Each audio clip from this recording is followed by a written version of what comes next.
Imagine a world where sorrow is met not with despair, but with a promise of comfort. It sounds almost paradoxical, doesn't it? Yet, within the teachings of the Beatitudes, found in the Gospel of Matthew, chapter 5, verse 4, we find such a profound declaration. Blessed are they that mourn, for they shall be comforted.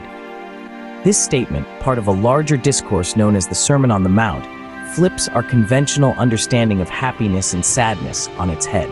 Traditionally, mourning is associated with loss and pain, emotions that society often tells us to avoid or suppress.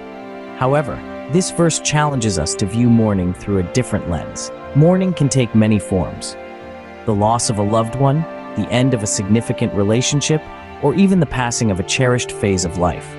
In each instance, the pain felt is real and often profound. Yet the promise, they shall be comforted, introduces a hopeful perspective.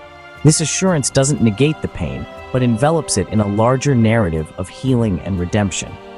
Consider a person who has lost a loved one. The initial phase of grief is often marked by a deep sense of loss and isolation.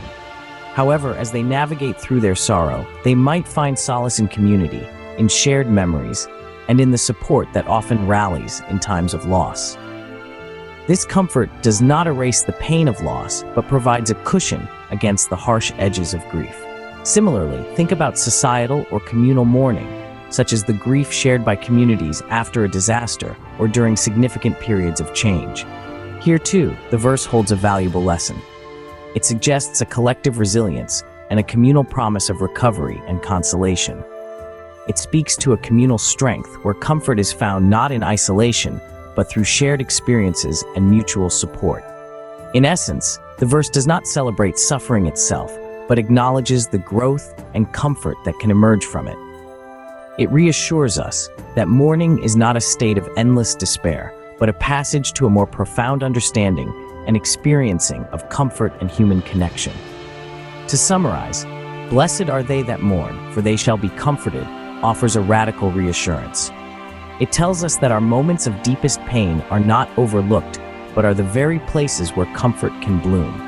In our mourning, we are not abandoned, but are promised a future where solace and understanding await us. This message, timeless and universal, encourages us to embrace our sorrows, knowing that they are the precursors to a deeper comfort that heals and restores.